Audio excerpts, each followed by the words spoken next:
Puji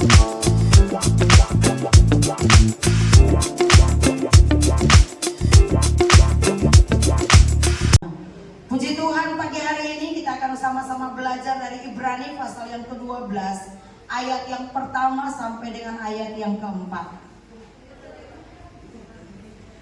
Ibrani pasal yang ke-12 ayat pertama sampai dengan ayat yang keempat. Kalau Bapak Ibu tidak keberatan, sekali lagi lutut-lutut masih kuat, masih tempo, baru setengah 10 lewat. Ya, kita akan baca bersama-sama untuk menghormati firman Tuhan. 1, 3.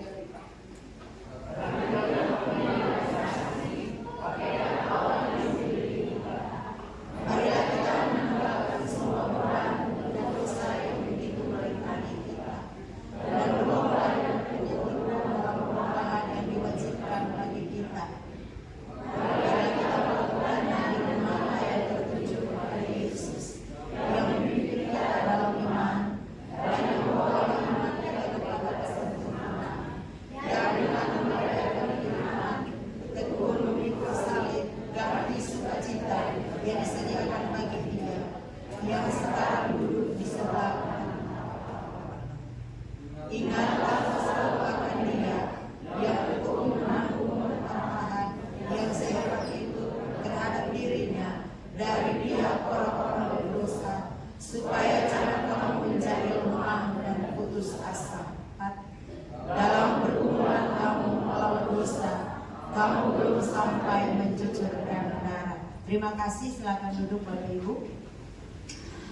Puji Tuhan, dari ayat-ayat pembacaan kita pada pagi hari ini, saya mengambil satu judul perenungan untuk kita merenungkan bersama-sama dari kebenaran-kebenaran firman Tuhan ini, menang atas pergumulan hidup.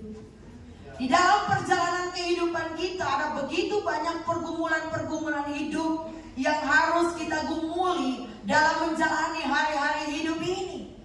Ada banyak sekali beban-beban hidup yang harus kita tanggung di dalam perjalanan kehidupan ini. Tetapi bukan berarti bahwa Allah meninggalkan kita sendiri dalam berjuang menghadapi situasi-situasi yang sulit. Percayalah bahwa Dia ada bersama-sama dengan kita. Bahkan Dia memberikan kita kemampuan untuk terus bertahan sampai keluar sebagai seorang pemenang. Amin. Setiap orang pasti ingin selalu hidup berkemenangan. Sekali lagi amin. Amin. Kayaknya belum percaya, masih ragu-ragu. Setiap orang pasti ingin selalu hidup berkemenangan, amin. Dalam iman, yaitu hidup penuh dengan sukacita dan dekat dengan Tuhan. Semua orang ingin hidup penuh dengan sukacita, penuh dengan damai sejahtera, bahkan hidup dekat dengan Tuhan. Namun kenyataan banyak anak Tuhan tidak mengalami hal seperti itu.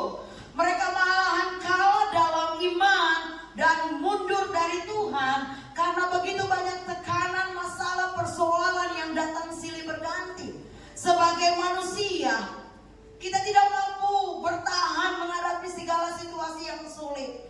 Tetapi bersama Tuhan, saya percaya bahwa kita sanggup dan mampu. Terbukti kita ada sampai saat ini. Bukan dengan kekuatan kita, tetapi kekuatan Tuhan yang ada dalam kehidupan kita. Penulis Ibrani memberikan 3 nasihat yang harus dimiliki orang percaya supaya menang atas pergumulan hidup. Yang pertama, ayat yang pertama. Bisa ditayangkan? Ayat yang pertama. Karena kita mempunyai banyak saksi bagaikan awan yang mengelilingi kita, marilah kita menanggalkan semua beban dan dosa yang begitu merintangi kita. Sampai di situ. Yang bagian pertama, menanggalkan semua yang merintangi kita. Ada kalimat di sini. Menanggalkan semua beban dan dosa yang begitu merintangi kita. Dalam kehidupan kita sering kali banyak rintangan yang menyebabkan iman kita menjadi lemah. Rintangan itu adalah sesuai dengan kebenaran firman Tuhan. Ada beban-beban, ada pergumulan-pergumulan hidup kita yang selalu menekan kehidupan kita. Bahkan dosa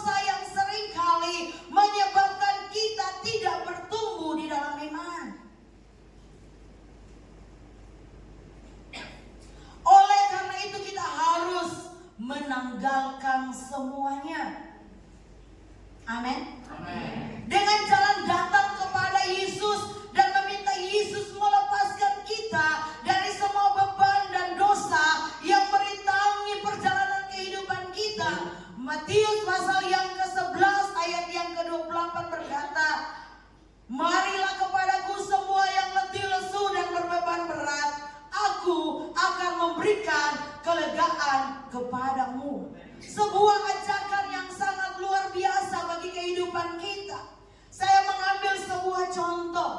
Ketika seseorang, bapak berjalan mungkin pulang dari kebun atau pulang dari mana, dia sementara memikul bebannya, atau mungkin hasil kebun merupakan pisang atau apa, dan tiba-tiba ada seorang yang datang dengan mobil oto, orang Ambon bilang oto saja, oto datang mendekati dia dan ingin memberikan tumpangan bagi bapak ini. Dan setelah bapak ini naik di mobil atau di oto, bapak ini tidak meletakkan bebannya di oto, tetapi tetap duduk di mobil dan pikul beban itu. Dan terlihat bahwa kita lihat di sini, sebenarnya Tuhan kita ada di kendaraannya Tuhan. Kita ada bersama-sama dengan Tuhan. Tapi kadang-kala kita tidak mau meletakkan beban kita untuk menjadi bagian bebannya Tuhan. Tetapi kita ada di kendaraannya Tuhan. Kita ada bersama-sama Tuhan. Kita tahu kita ada bersama-sama dengan Tuhan dan Tuhan ada bersama-sama dengan kita. Tetapi kita selalu memikul beban kita sendiri. Kita merasa bahwa kita masih bisa.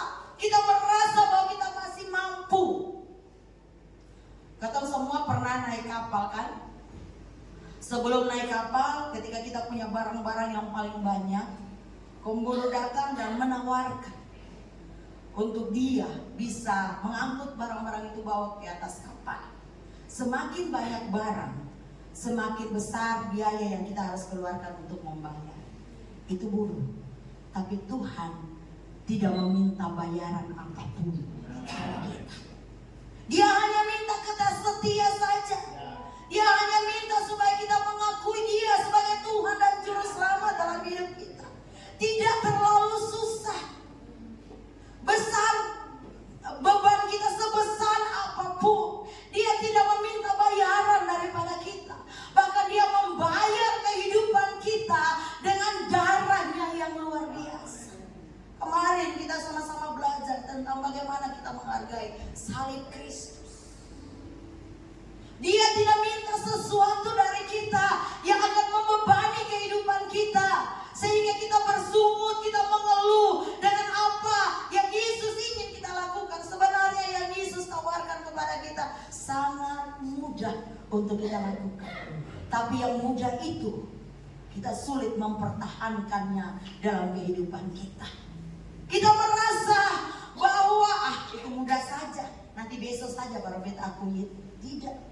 Tetapi dalam perjalanan kehidupan kita, mari kita belajar untuk meninggalkan semua beban kita, meninggalkan semua dosa yang seringkali ada dalam kehidupan kita. Kelemahan-kelemahan tubuh kita yang membuat kita jauh daripada Tuhan. Firman Tuhan berkata, mari kita tinggalkan semua yang merintangi kita dan lihatlah bahwa kita punya Tuhan yang luar biasa. Kita punya Tuhan yang dahsyat, yang menawarkan kelegaan dalam kehidupan kita, yang menawarkan sukacita, damai sejahtera, yang menawarkan kekuatan untuk kita terus berjalan bersama-sama dengan kita, dengan Tuhan, dengan Tuhan. Tuhan tidak mau minta yang berat dari kita. Dia hanya minta menyerahkan diri kita kepada Tuhan. Biarlah Tuhan yang memimpin kehidupan kita. Hal yang berikut masih ayat 1, kalimat yang terakhir. Dan berlomba dengan tekun dalam perlombaan yang diwajibkan bagi kita. Hal yang berikut adalah bertekun di dalam iman. Kalau kita mau menang atas pergumulan hidup kita, bukan saja kita menanggalkan semua rintangan-rintangan yang menghalangi kehidupan kita, tetapi masih ayat pertama dikatakan bertekun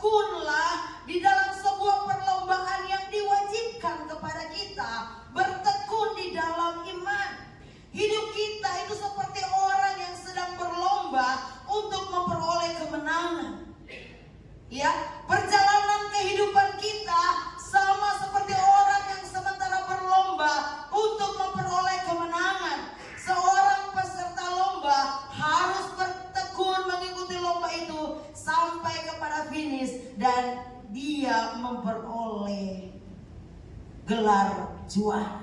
Dia tidak boleh berhenti, tapi harus terus berjuang. Seseorang yang ingin meraih juara dalam sebuah perlombaan, dia tidak akan berhenti dalam berjuang, melatih dirinya, melatih tubuhnya.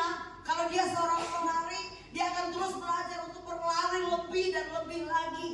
Dia menjaga dirinya, tubuhnya, supaya tetap sehat dan dia bisa meraih juara di dalam sebuah perlombaan. Kehidupan kita manusia pun sama seperti itu. Ketika kita sementara mengikut Tuhan, kita sementara berlomba di dalam perlombaan iman kita. Siapa yang bertahan sampai akhir, dia akan selamat di depan. Jangan kita merasa bahwa zaman ini masih lama Tuhan Yesus datang. Tidak. Firman Tuhan berkata dia datang seperti pencuri harta. Yang harus kita siapkan adalah diri kita, keluarga kita, rumah tangga kita, supaya ketika Tuhan datang, kita akan bersama-sama menjadi sebuah barisan. Saya dan Bapak Gembala selalu berdoa, Tuhan, tolong supaya semua jemaat Grace Family Home pada satu saat berdiri di hadapan Tuhan menjadi sebuah barisan yang besar. Dan dengan bangga kami akan berkata kepada Tuhan, ini jemaat yang Tuhan percayakan kami layani. Untuk semua ada di hadapan hadirat Tuhan, di hadapan Tuhan, menjadi sebuah barisan yang besar. Tidak ada seorang pun yang binasa. Itu doa dan pergumulan kami. Demikian juga kehidupan kita selama kita hidup di dunia. Kita seperti orang yang sementara berlomba. Kita harus bertekun dalam iman. Jangan sampai iman kita kendor sehingga akhir pertandingan kita kalah.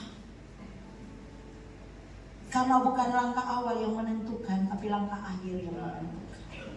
Awal mungkin ketika kita jatuh cinta kepada Tuhan, kita begitu setia kepada Tuhan. Mungkin setiap hari kita mau ada ibadah supaya kita ada di sini. Tapi berjalannya dengan waktu, perjalanan kehidupan kita ada begitu banyak tantangan, masalah, rintangan-rintangan yang merintangi kehidupan kita. Kita mulai undur daripada Tuhan. Kita mulai undur daripada Tuhan. Perlombaan iman kita, kita harus sama seperti Paulus berkata di dalam 2 Timotius 4 ayat 7 dan 8. Ayat-ayat ini selalu dibacakan di pelayanan kedukaan. Aku telah mengakhiri pertandingan yang baik, aku telah mencapai garis akhir, dan aku telah memelihara iman. Sekarang tersedia mahkota kebenarannya yang akan dikaruniakan kepadaku. Itu Paulus. Jadi jangan sampai ketika kamu baca ayat ini, ayat ini kan kalau dibaca di rumah di acara kedukaan, tetapi ayat ini tidak berbicara tentang kedukaan saja, tapi dia berbicara kepada kita pagi hari ini. Paulus berkata, dia telah mengakhiri pertandingan dengan baik. Dia telah mencapai sebuah garis akhir, dan dia memelihara iman yang ada padanya. Dan sekarang Tuhan menyediakan mahkota kebenaran. Kalau kita rindu bahwa mahkota kebenaran itu menjadi bagian dalam kehidupan kita, kita harus terus berlomba dalam iman percaya kita kepada Tuhan. Jangan sekali-sekali kita membiarkan kekecewaan itu menguasai hidup kita. Jangan sekali-kali kita membiarkan bahwa hidup kita dipermainkan oleh situasi dan keadaan, sehingga kita tidak bisa melihat bahwa ada rencana besar dalam kehidupan kita. Kita tidak bisa melihat bahwa Tuhan sementara menanti dengan tangan yang terbuka untuk kita datang kepada Dia, meminta pertolongannya, meminta bimbingannya, meminta tuntunan daripada Tuhan. Jangan kita, istilah ini bilang, jangan kita terkecoh dengan situasi dan kondisi yang ada, yang mungkin kita merasa nyaman-nyaman saja. Mungkin kita merasa kita sih ada tantangan, kita hidup nyaman-nyaman. Hati-hati, hati-hati. Sekali lagi, perjalanan kehidupan kita seperti seorang yang sementara berlomba. Dan bukan ketong sendiri yang berlomba, banyak orang yang berlomba. Dan semua ingin juara. Semungkin ada orang yang ingin dalam sebuah perlombaan semua akan punya satu tujuan, adalah dia akan juara. Saya ada orang bilang siapa apa dia juara sudah, nanti beta dari belakang. Saya ada. Sengaja. Biasanya kalau beta olahraga di lapangan kalau musim hujan, kita lihat ada beberapa kelompok anak-anak yang mungkin itu mereka sementara berlatih untuk sebuah perlombaan. Mereka lari begitu kencang satu dengan yang lain, berlomba. Siapa yang lebih dulu? Siapa yang lebih dulu? Saya lihat itu, saya bilang iya ya, kehidupan perjalanan Katon juga seperti itu. Semua mau lebih dulu. Tapi apakah kita bisa bertahan dalam aturan-aturan dalam sebuah perlombaan untuk mencapai garis akhir atau tidak? Semua aturan-aturan ada di dalam firman Tuhan yang harus kita pegang, yang harus kita lakukan dalam perjalanan kehidupan kita. Pasti seorang pelari dia harus tahu ada aturan-aturan yang harus dia laksanakan, ada aturan-aturan yang harus ada dalam kehidupan dia supaya dia bisa mencapai juara, finish dan juara. Kita juga ada aturan-aturan yang mengatur perjalanan kehidupan kita, mengatur perjalanan iman kita, dan aturan itu ada dalam firman Tuhan. Dan kalau Bapak Ibu tidak baca firman Tuhan, Bapak Ibu akan kalah dalam sebuah perlombaan. Kalau Bapak Ibu tidak membaca, merenungkan dan melakukan firman Tuhan, Bapak Ibu akan kalah dalam sebuah perlombaan. Karena apa? Karena Tuhan mau kita melakukan apa yang Tuhan mau kita lakukan. Dan Tuhan akan lakukan bagiannya Tuhan di dalam kehidupan kita. Kadang-kala kita mau Tuhan melakukan bagiannya Tuhan, tapi kita sendiri tidak melakukan bagiannya kita, supaya kita menarik Tuhan melakukan bagiannya Tuhan dalam hidup kita.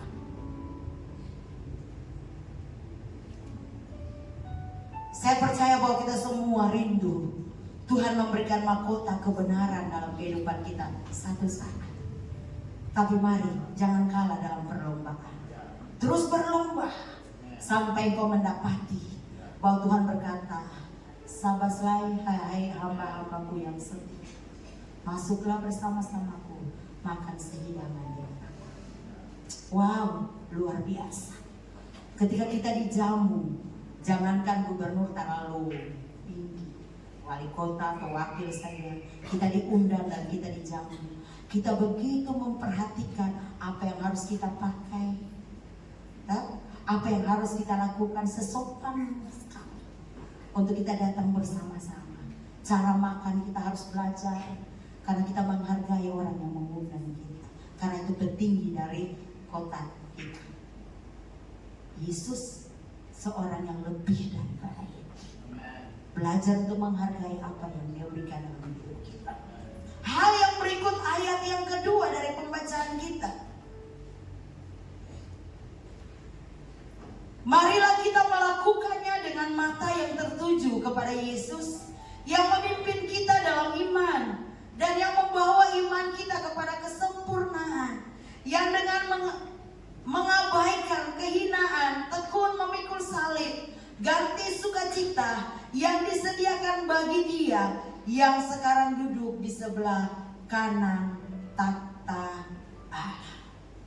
Bagian yang ketiga ini terus memandang Yesus, kepada Yesus. Marilah kita melakukannya dengan mata yang tertuju kepada Yesus. Supaya kita menang dalam pergumulan iman kita, kita harus selalu memandang Yesus, sebab Yesus adalah teladan bagi kita. Amin. Yesus adalah teladan dalam kehidupan kita, bukan hanya teladan, tetapi Dia Bapa yang selalu baik dalam kehidupan kita. Dia Bapa yang begitu luar biasa dalam kehidupan kita. Dalam ayat 2 dan ayat yang ketiga, tadi ayat 2 ayat 3 tolong ditayangkan.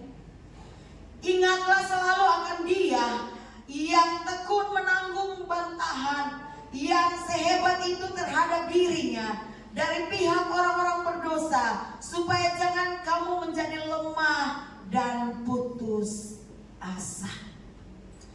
Ayat 2 ayat ini menjelaskan bahwa Yesus tekun dan setia dalam penderitaan. Dia setia sampai mati di tiang kayu salib. Oleh karena itu dalam kehidupan kita, walaupun kita harus hidup di dalam tekanan penderitaan, kita harus tekun dan setia seperti Yesus.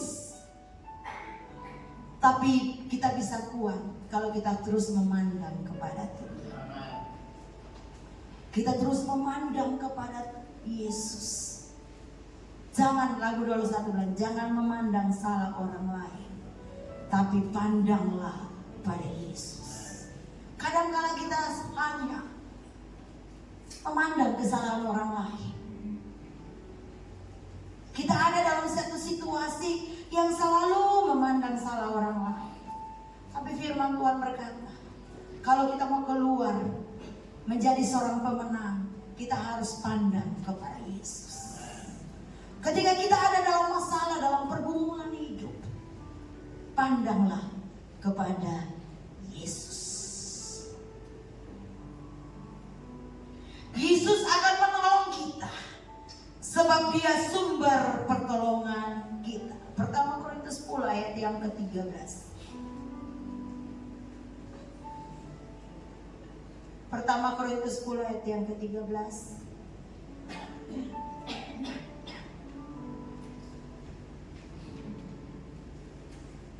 Pencobaan-pencobaan yang kamu alami adalah pencobaan-pencobaan yang biasa, yang tidak melebihi kekuatan manusia.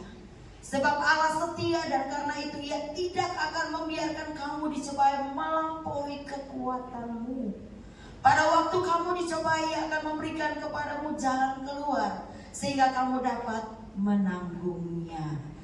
Ketika kita memandang kepada Tuhan, maka masalah atau pencobaan-pencobaan yang kita alami adalah pencobaan-pencobaan yang biasa. Dan kadang-kadang orang berkata bahwa pencobaan atau masalah tadi sudah luar biasa. Karena apa? Karena dia tidak memandang kepada Tuhan. Dia tidak lihat bahwa Tuhan itu begitu besar, begitu luar biasa.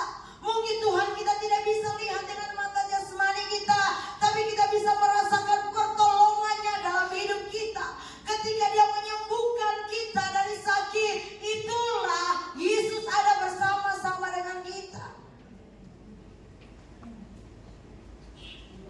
Bukan saja pencobaan-pencobaan yang biasa, tetapi kalimat yang berikut, tidak melebihi kekuatan manusia. Tuhan tahu kita mampu. Masing-masing kita dengan kemampuan yang Tuhan tahu. Banyak kali Tuhan bilang, dia punya masalah ringan, kita punya terlalu berat. Karena Tuhan tahu engkau mampu dan sanggup. Engkau punya kekuatan lebih dari mungkin temanmu yang lain. Yang kau berkata, ya dia punya pencobaan biasa-biasa saja. Tidak melebihi kekuatan manusia. Sekali lagi Tuhan tahu sebesar apa kekuatan yang ada pada kita. Tuhan tahu kemampuan kita dalam menghadapi situasi yang sulit atau masalah-masalah yang kita hadapi. Dan Tuhan tahu kita tidak akan menyangkali Tuhan dalam setiap beban persoalan yang kita alami. Karena kita tahu bahwa Tuhan mampu dan sanggup memberikan jalan keluar ketika mata kita tertuju kepada Tuhan. Sebab Allah setia, dan karena itu Dia tidak akan membiarkan kamu dicobai melampaui kekuatanmu. Ya, pada waktu kamu dicobai, Ia akan memberikan kepadamu jalan keluar. Mari berikan tepuk tangan bagi Tuhan. Tuhan akan memberikan jalan keluar dalam setiap kehidupan kita. Dia tidak akan membiarkan kita sendiri dalam berjuang, sehingga kamu dapat menanggungnya. Haleluya. Sehingga kita dapat selalu menang dalam pergumulan iman. sebab Yesus tetap menyertai seluruh kehidupan kita. Supaya kita selalu menang dalam pergumulan iman kita, kita harus menanggalkan sebuah rintangan, bertekun dalam iman, dan selalu memandang kepada Yesus sumber pertolongan kita. Sebab dalam nama Yesus ada kekuatan, dalam nama Yesus ada mujizat, dalam nama Yesus ada kemenangan, dalam nama Yesus ada jawaban atas setiap pergumulan kita. Oleh sebab itu, mari jangan tinggalkan Tuhan.